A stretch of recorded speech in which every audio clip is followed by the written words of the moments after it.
오늘 말씀은 마가복음 8장 27절에서 34절 말씀까지 보겠습니다. 마가복음 8장 27절에서 34절까지 저와 여러분이 교독하겠습니다. 마가복음 8장 27절에서 34절 말씀입니다.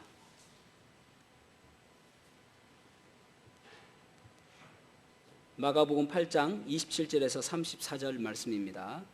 예수와 제자들이 빌립보 가이사랴 여러 마을로 나가실새 길에서 제자들에게 물어 이르시되 사람들이 나를 누구라고 하느냐. 제자들이 여짜와 이르되 침례 요한이라 하고 더러는 엘리야 더러는 선지자 중에 하나라 하나이다. 또 물으시되 너희는 나를 누구라 하느냐. 베드로가 대답하여 이르되 주는 그리스도시니이다 하매 이에 자기의 일을 아무에게도 말하지 말라 경고하시고 인자가 많은 고난을 받고 장로들과 대제사장들과 서기관들에게 버림받아 죽임을 당하고 사흘 만에 살아나야 할 것을 비로소 그들에게 가르치시되 드러내놓고 이 말씀을 하시니 베드로가 예수를 붙들고 항변하매 예수께서 돌이키사 제 아들을 보시며 베드로를 꾸짖어 이르시되 사탄아 내 뒤로 물러가라. 네가 하나님의 일을 생각하지 아니하고 도리어 사람의 일을 생각하는도다 하시고 무리와 제자들을 불러 이르시되 누구든지 나를 따라오려거든 자기를 부인하고 자기 십자가를 지고 나를 따를 것이니라. 아멘. 아멘. 착석하시겠습니다. 오늘날 매스컴에서 여러 가지 헤드라인 뉴스들이 많죠. 예를 들어서 뭐 우크라이나 사태나 또 요즘에는 또 이제 대통령 당선자의 집무실을 어디로 할 것인가 뭐 이런 것들이 주로 뉴스에 나오는 것 같습니다. 그래서 사람들에게 관심을 끌지 못하는 뉴스 중에 중요한 뉴스가 하나 있는데 그것은 무엇인가 하면은 꿀벌들이 사라지고 있다라는 것입니다. 꿀벌들이 사라지고 있다. 지난주에도 그랬었고 이번 주에도 계속 그런 뉴스가 나오고 있습니다. 김현정 씨가 진행하는 라디오 프로에서도 그것에 대해서 이야기도 하는 것도 제가 보았습니다. 어쨌든 꿀벌들이 사라지고 있다라는 것입니다. 유엔 환경계획 보고서에 보면은 사람들이 먹을 수 있는 작물이 약 100가지 정도 되어지는데 그 가운데 꿀벌들의 그 화분에 의해서 그러니까 식물들의 짝짓기를 도와주는 꿀벌들의 화분에 의해서 작물이 되어지는 것이 약 71%입니다. 71%라고 합니다. 그러니까 몇 년 전에 뉴욕에서 어떤 연구를 했냐면은 29% 그러니까 꿀벌들과 상관없이 있는 작물들 있죠. 예를 들어서 뿌리 식물들 그런 것들은 꿀벌들과 상관이 없으니까 그런 것들만 가지고 샐러드를 만들었는데 그러니까 뭐 예를 들어서 그 아보카도나 또 메론이나 딸기나 이런 것들 전혀 못 넣고 그러니까 뿌리 식물로만 샐러드를 만들었는데 최악이었다는 것입니다. 뭐 예를 들어서 벌꿀도 못 넣겠죠. 그러니까 먹기가 어려울 정도로 최악이었다라고 하는 것을 보았습니다. 그러니까 최근에 우리나라 전국에 4,173개의 농가가 있는데 그 꿀벌 농가입니다. 농가가 있는데 그 가운데 이제 39만 517개의 벌통이 있답니다. 아니 39만 517개의 벌통에서 꿀벌들이 다 사라졌다는 것입니다.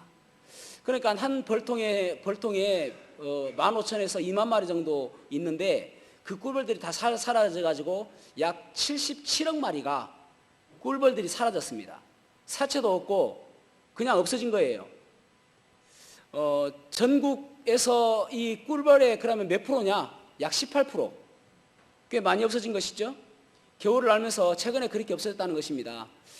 그러니까 이게 꽤 심각한 것이 무엇이냐면은 꿀벌들이 없으니까 이제 뭐 성주 참외나 그런 데는 벌꿀통을 갖다 놓으면 이제 개들이 그 비닐하우스에서 돌아다니면서 화분을 하는데 그걸 못하니까 사람들이 직접 해야 되기도 하고, 그럼 나중에 이제 모든 작물들이 엄청 비싸지게 되는 것이죠. 그래서 왜 꿀벌들이 사라지고 있는가 원인을 규명해 보는데 여러 가지 추측은 하지만은 특별한 원인을 지금도 규명하지 못하고 있습니다. 예를 들어서 태양광 시설 때문에 전자파로 인해서 꿀벌들이 자기 집을 못 찾아오는 것이다, 그렇게도 이야기하고, 또 과도한 농약 사용 때문에 꿀벌들이 죽은 것이다, 그렇게 이야기도 하고, 또 이제 뭐 어떤 바이러스나 또 어떤 환경 탓, 그러니까 지난 겨울에 엄청 추웠답니다. 그래서 꿀벌들이 결국은 살지 못한다. 또 이제 너무 빨리 따뜻해지면은 이제 꿀벌들은 온도를 생각해서 이제 우리가 나가서 일해야 될 때다라고 생각한다는 것입니다. 그러니까 너무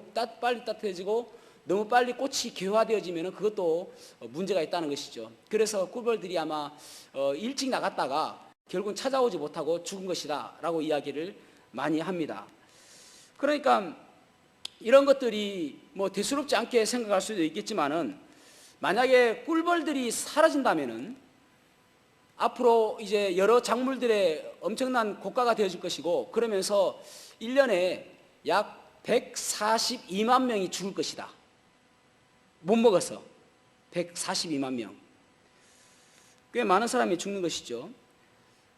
심지어는 알버트 아인슈타인은 예전에 무슨 이야기를 했냐면은, 만약 꿀벌들이 없다면은 이 지구는 4년 안에 멸망할 것이다, 그런 이야기를 했습니다.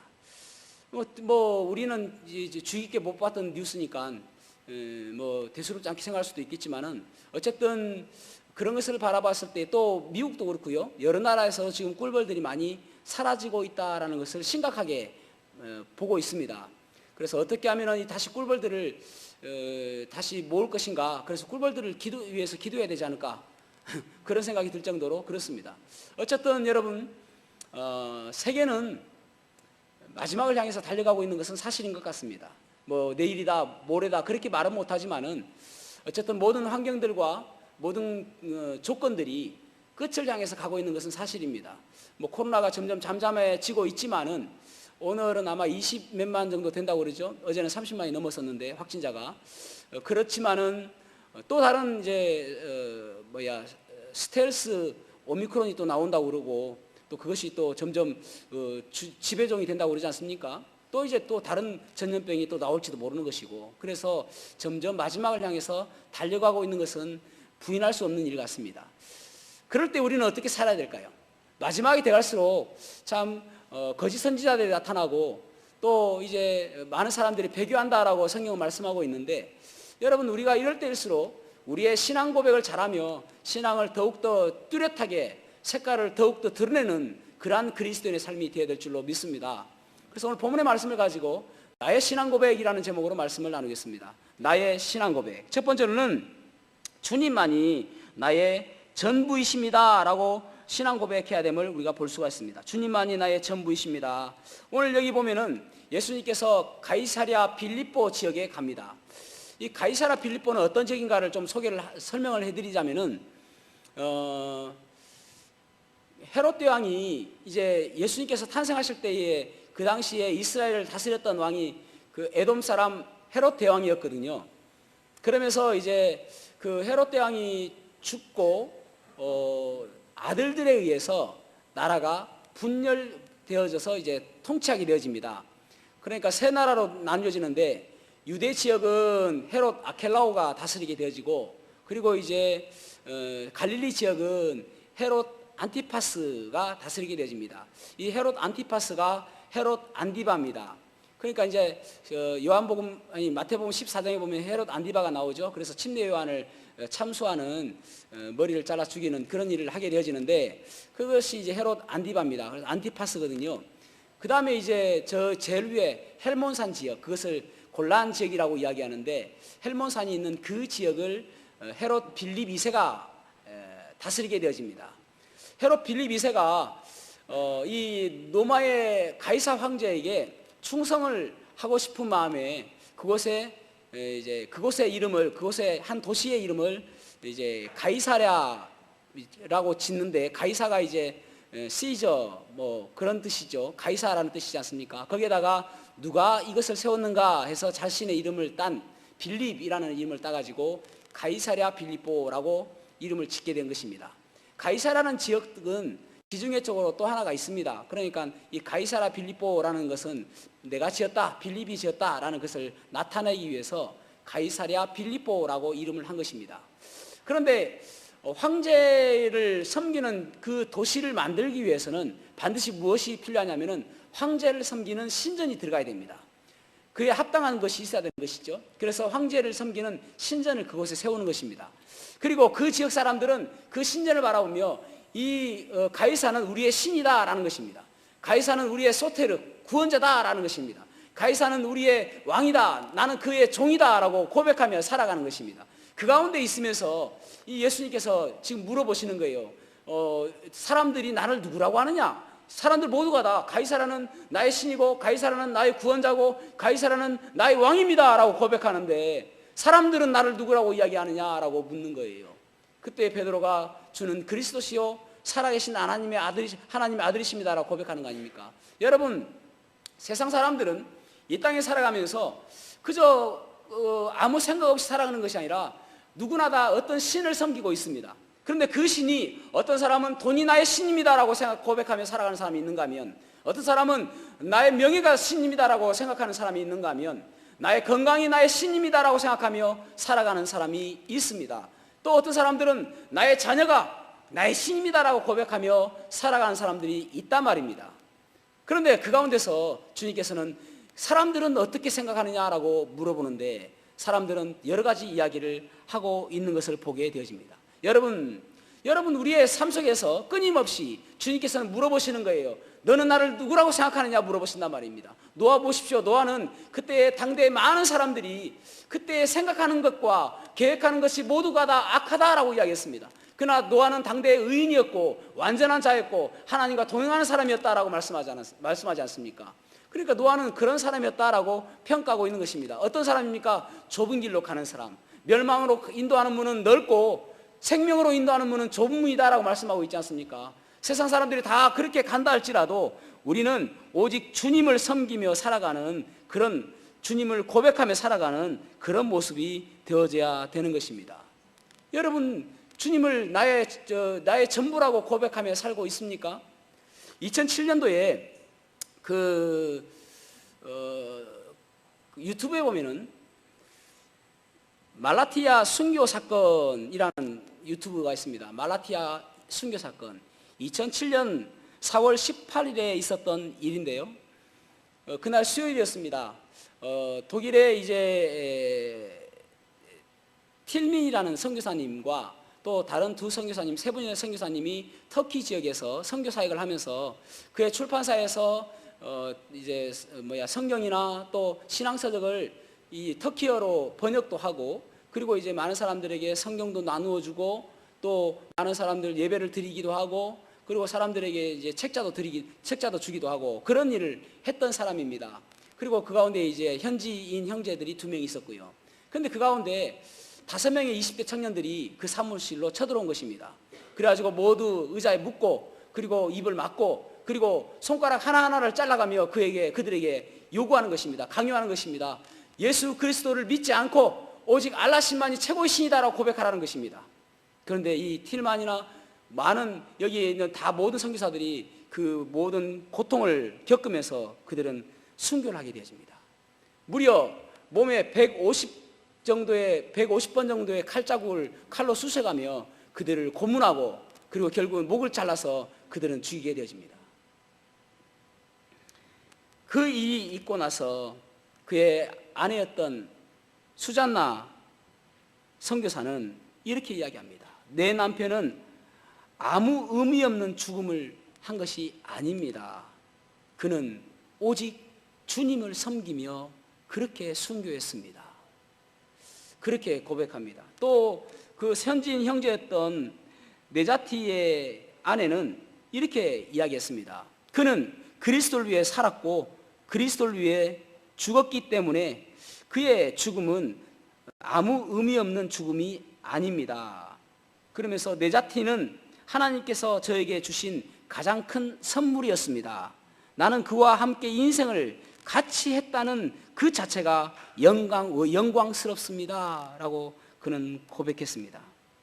그들의 이 신앙 고백 때문에 그곳에서 테러 때문에 숨죽여 살았던 이스탄불의 그 수백 명의 그리스도인들이 우리도 그리스도인입니다 공적으로 그들은 선포하게 되었던 그런 일들이 있었습니다. 여러분, 우리에게도 주님께서는 요구하십니다. 신앙 고백을 하며 살아라. 참다운 신앙 고백을 하며 살아라. 1999년에 콜로라도 주의 덴버시에 있는 콜럼바인 고등학교에서 있었던 이야기를 우리는 잘 기억할 것입니다. 거기에 무장한 2명의 20대 청년이 들어와서 그래서 거기에 고등학생들 25명을 총으로 쏘아서 죽였던 그러한 이야기입니다. 그 가운데 들어와 가지고 학생들에게 머리에 총구를 겨누며 이야기하기를 Do you believe in God? 너가 하나님 믿느냐라고 물어보는 것입니다. 살기 위해서는 no 해야 되는 것입니다. 그 하나님을 믿느냐라는 말은 no, no, no. 모두가 다 살기 위해서 no, no, no 하는데 캐시 버넬이라는 이 여학생은 Yes, I believe in God. 내가 하나님을 믿는다라고 했습니다. 그래서 그에게 총기가 난사되어지고 그가 순교하게 되었습니다. 이 일이 있고 나서 수많은 청소년들이 티셔츠에 I believe in God, 나는 하나님을 믿습니다라고 고백하며 그 티셔츠에 그것을 문구를 적고 수천 명들이 그것을 바라보며 그 캐시 버널의 그 순교를 기렸다는 거 아닙니까? 여러분, 우리는 어떻게 신앙 고백을 하며 살아가고 있습니까? 사람들 바라보며 내가 예수님을 믿는다는 것을 어떻게 나타내고 있느냐는 것입니다. 조지 베버리 쉐어라는 사람이 있었습니다. 이 사람이 가정 형편이 너무 어려워가지고 그 대학교를 다니다가 자퇴하고 그리고 보험회사에 취직했습니다. 하루하루 보험을 팔고 다니며 그렇게 힘들게 살았습니다. 너무나도 가난하고 비참하게 극빈한 상황 속에서 살았습니다. 그러다 우연찮게 NBC 방송국에서 그가 노래를 하게 되었는데 그가 찬양을 했는데 많은 사람들이 환호하고 너무나도 아름다운 그 아주 저음의 바리톤이었다고 합니다. 그래서 그 음을 듣고 많은 사람들이 환호하면서 정말 아름다운 소리다라고 이야기하면서 일약 스타덤에 올랐습니다. 많은 방송국에서 섭외가 들어오고 또 나와 계약하자고 이야기하고 그런 많은 이야기가 있는 것이에요. 그래서 이제 보험회사를 다 때려치우고 얼마든지 부귀영화를 누릴 수 있는 그런 상태가 된 것입니다. 그런데 고민되어지는 거예요. 과연 내가 이 길을 가는 것이 하나님께서 기뻐하실 일일까? 그래서 엄마에게 물어봅니다. 엄마, 내가 이것을 하는 것이 좋겠습니까? 이것을 하면 제가 부귀영화 누리며 아주 많은 사람들에게 떵떵거리며 살 수 있을 것 같은데, 그러자 엄마가 평소 즐겨 낭송하던 그 성시를 주었습니다. 그 성시가 바로 주 예수보다도 귀한 것은 없네입니다. 주 예수보다도 귀한 것은 없네. 이 세상 부귀와 바꿀 수 없네. 영 죽은 내 대신 돌아가신 그 놀라운 사랑 잊지 못해. 세상 즐거움 다 버리고 세상 자랑 다 버렸네. 주 예수보다도 귀한 것은 없네라고 고백하며 그가 그 찬송에 곡을 붙인 사람이 바로 조지 베버리 쉐어라는 사람입니다. 엄마가 이야기하기를 혹시나 네가 유혹과 혹시나 그 여러 가지 가운데서 타락할까 두렵다. 혹시 돈이 없다 하더라도 살기 힘들다 할지라도 주님만을 고백하며 살아가라. 그것이 그의 믿음이 되었습니다. 1983년에 네덜란드에 있는 암스테르담에서 그가 주 예수보다도 귀한 것은 없네 찬양을 했습니다. 그래서 많은 사람들이 박수갈채를 보내며 환호했습니다. 그러자 그가 고백하기를 감사합니다. 여러분의 이 박수갈채와 저는 그리스도를 바꿀 수 없습니다 라고 했습니다. 여러분, 오늘날 우리 이제 학생들이 대학교에 들어가는 학생들도 있고 또 중학교에 들어가는 학생들도 있고 또 이제 한 학년 올라가면서 새로운 환경에 접하게 되어지는 우리 청소년들도 있습니다. 또 어떤 사람들은 직장에 다니는 사람들도 있고 또 어떤 사람들은 새로운 교제권을 만드는 사람들도 있을 것입니다. 그때에 우리가 고백해야 될 것이 무엇인가? 주님은 나의 전부십니다라고 고백해야 되는 것입니다. 오늘날 대학생들의 복음률이 3%를 못한다고 합니다. 그러니까 대학생들 100명 가운데 예수님 믿는다, 나는 기독교인이다라고 하는 사람이 3명밖에 없다는 것입니다. 100명 가운데. 그만큼 낮은 복음화율을 지금 가지고 있는 것이 대학생들입니다. 사랑하는 성도 여러분, 정말 이 시대에 우리가 살아가야 될 것이 무엇인가? 오직 주님만이 나의 전부십니다. 날마다 고백하며 살아가는 저와 여러분이 되기를 주님의 이름으로 축복합니다. 두 번째로는 나만의 신앙 고백을 해야 됨을 알 수가 있습니다. 나만의 신앙 고백을 해야 된다. 오늘 본문의 27절부터 29절 말씀까지 같이 한번 읽어보겠습니다. 27절에서 29절 시작. 예수와 제자들이 빌립보 가이사랴 여러 마을로 나가실새 길에서 제자들에게 물어 이르시되 사람들이 나를 누구라고 하느냐?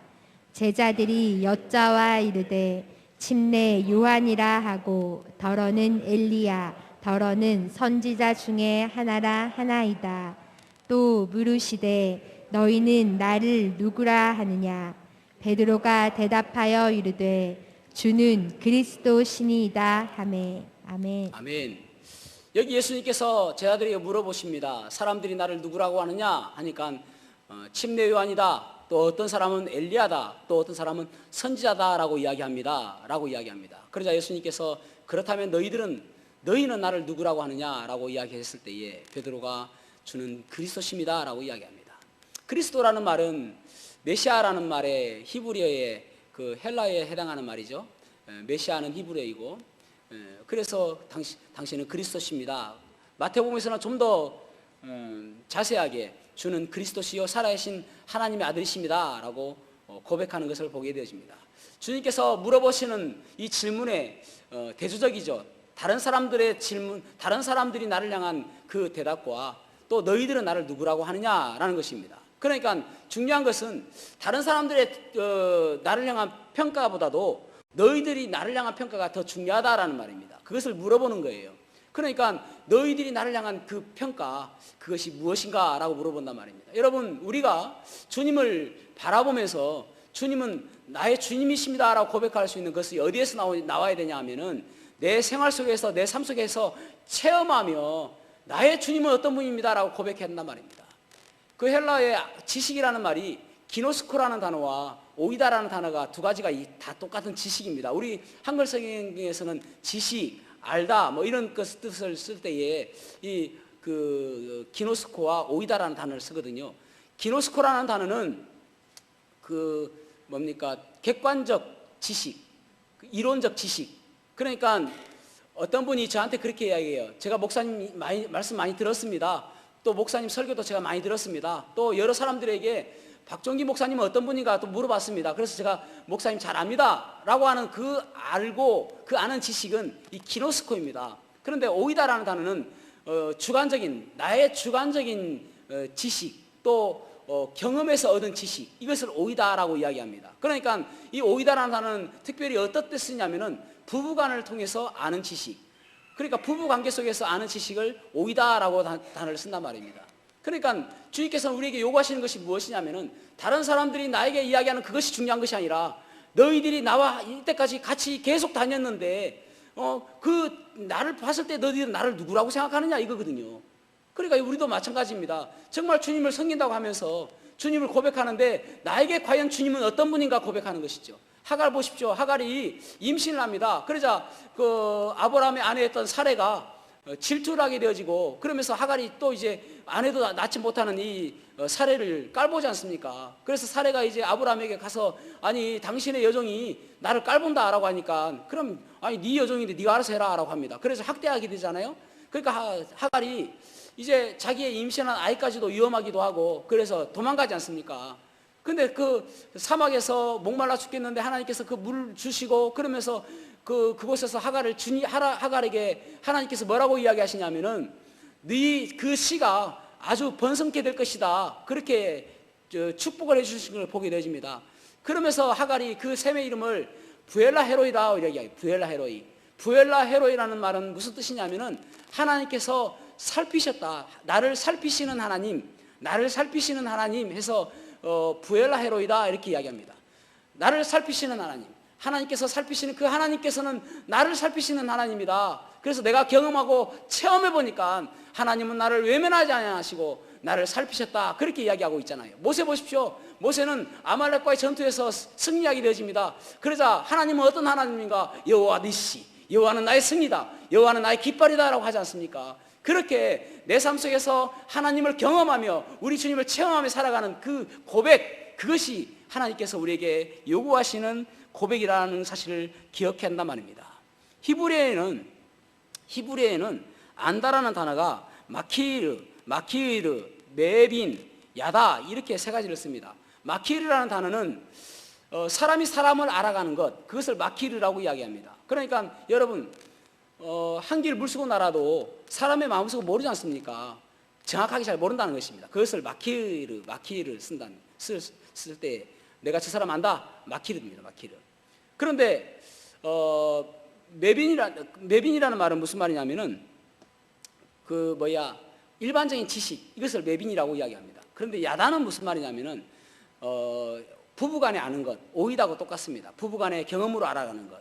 그런데 참 재밌는 것이 우리가 너희는 힘써 여호와를 알라라고 할 때에 이 야다를 쓰거든요. 그런데 하나님께서 나를 아신다는 말입니다. 내가 너를 알았고 하잖아요. 그때에 야다를 써요.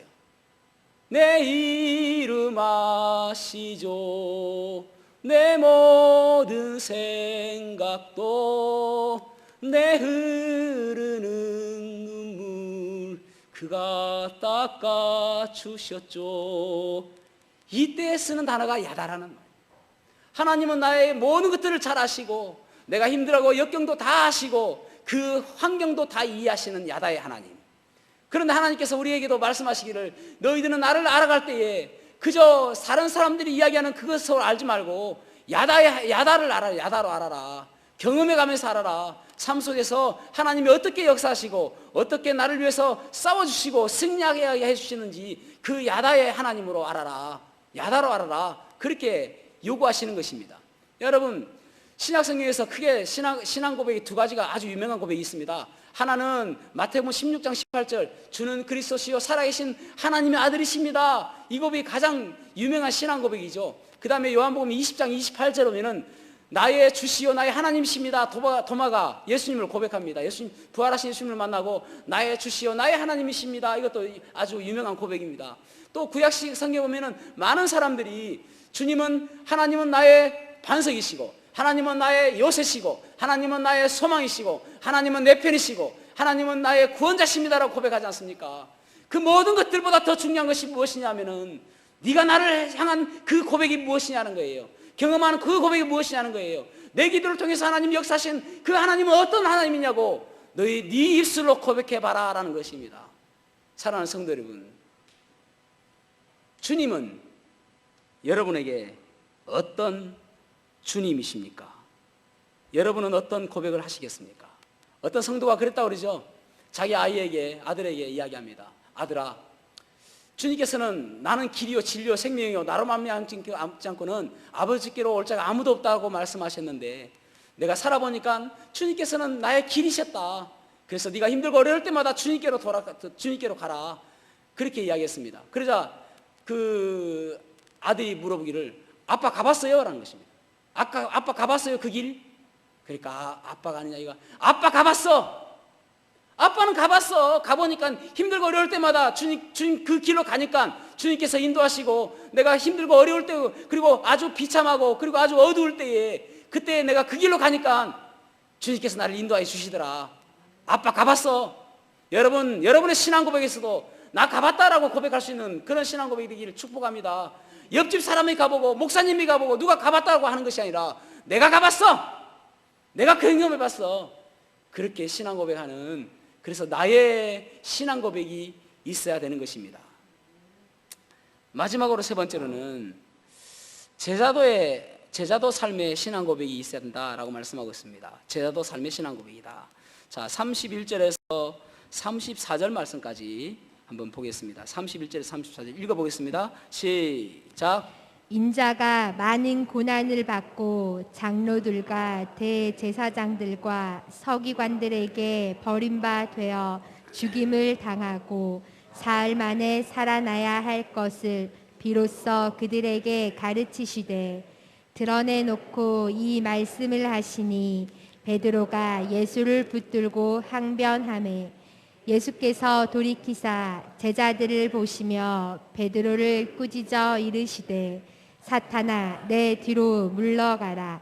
내가 하나님의 일을 생각하지 아니하고 도리어 사람의 일을 생각하는도다 하시고 무리와 제자들을 불러 이르시되 누구든지 나를 따라오려거든 자기를 부인하고 자기 십자가를 지고 나를 따를 것이니라. 아멘. 아멘.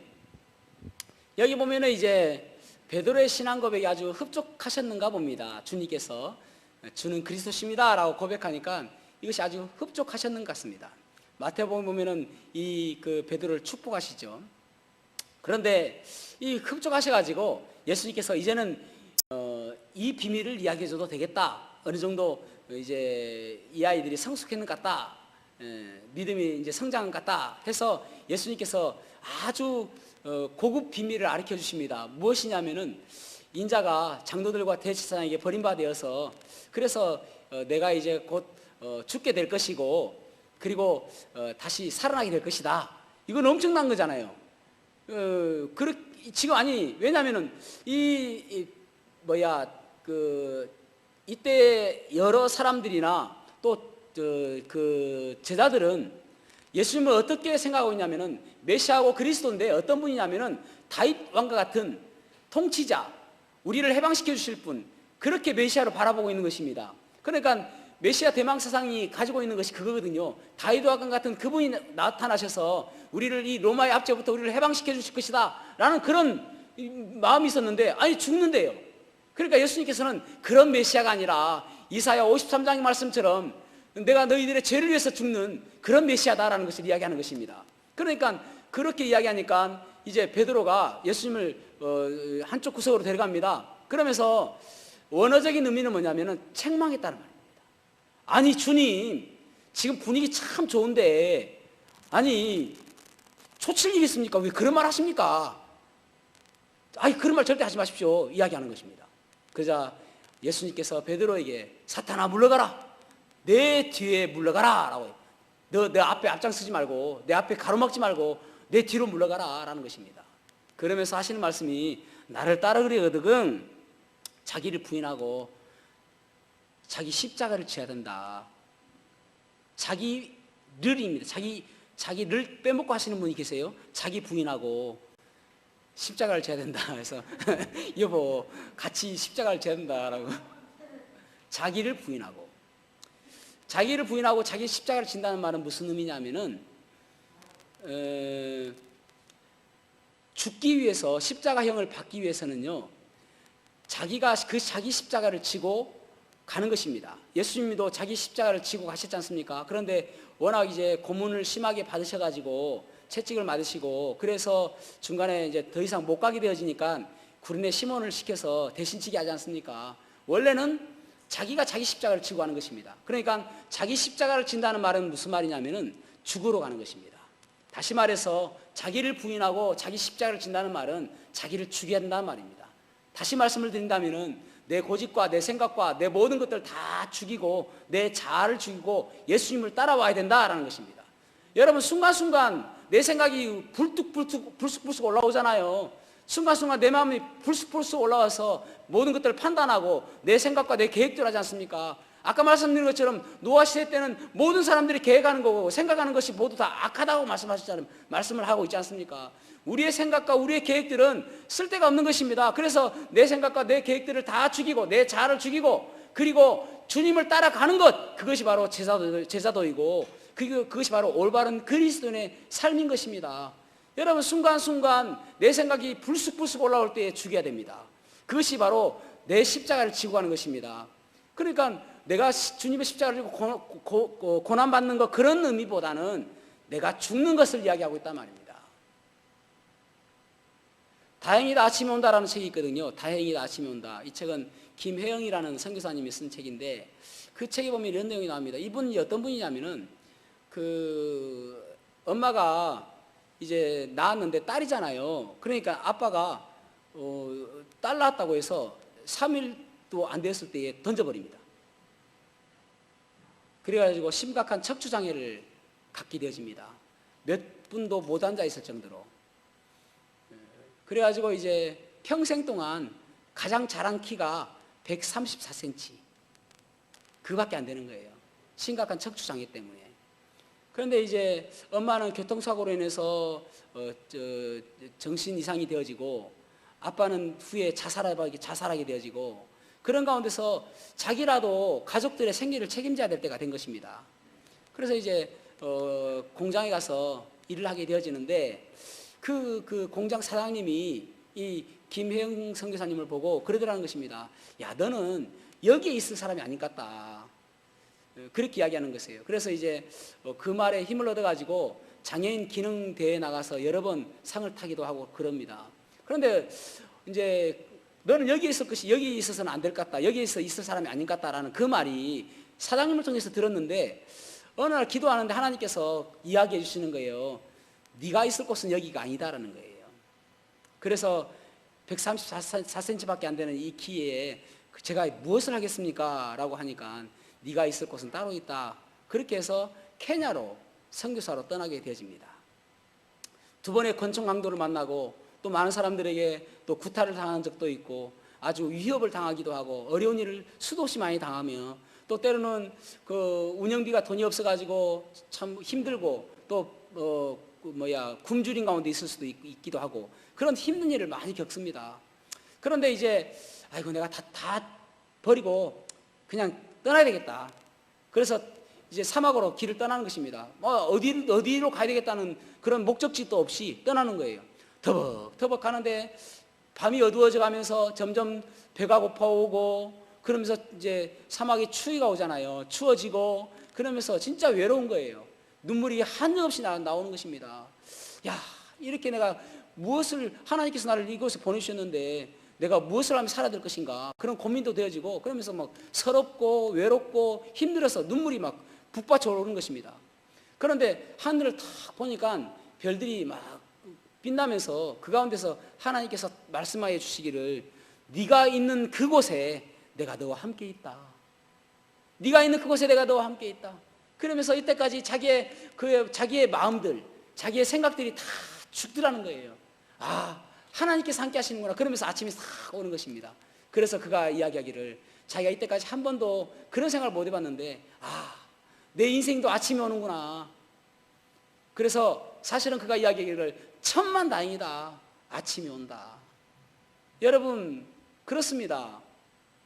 우리의 인생도 지금은 어렵고 힘들다 할지라도 참 우리의 그 가운데서도 우리의 입술에서 고백하는 말 여러분 그런 것들이 주님께서 원하시는 고백, 주님께서 원하시는 신앙 고백 그렇게 할 때에 내 자를 죽이고 여러분 내 마음이 내가 하고 싶은 이야기 하고 싶을 때가 있잖아요. 그런 것들 다 죽이고 그리고 오직 주님만을 바라보며 신앙 고백할 때에 그때에 주님께서 그곳에 함께해 주시고 우리에게 소망을 주시는 것입니다.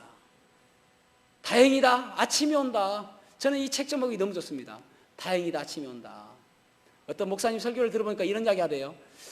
자기는 여러분 이제 운전하다 보면은 성깔 나오지 않습니까?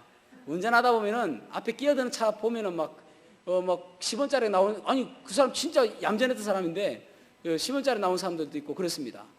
그래서 이제 이 목사님은 앞에 차가 갑자기 끼어들기를 한다든지 그러면은 먼저 이제 생각이 가장 먼저 나오는 게 입술에서 말로 나온답니다. 그러니까 에이 XX 이렇게 나온단 말입니다. 그러면 그 말이 온 내 생각을 자리하게 되어지고 그러면서 기분이 나빠진다는 것입니다. 점점 그것이 내 마음에 완전 자리를 잡는다는 것입니다. 그러니까 먼저 말을 바쁘겠지 그래버린다는 거. 바쁘겠지. 그러니까 내 마음의 생각이 바쁘겠지로 이게 완전히 자리 잡는다는 거예요. 그러면서 그 사람을 미워하는 마음, 그런 쓰잘데없는 마음이 안 든다는 것입니다. 전에 제가 우리 성경대학에서도 이야기했었는데 우리 교회 한 자매가 그러더라고요. 그때도 우리가 이제 고속도로를 가고 있는데 어떤 차가 엄청 빨리 가면서 막 우리가 속된 말로 칼치기 한다고 그러지 않습니까? 뭐 왔다 하면서 막 가더라고요. 그러니까 그 자매가 하는 이야기가 저 차는 어제 가야 될 길을 지금 가는 것 같다. 그래서 아주 우리가 웃었습니다.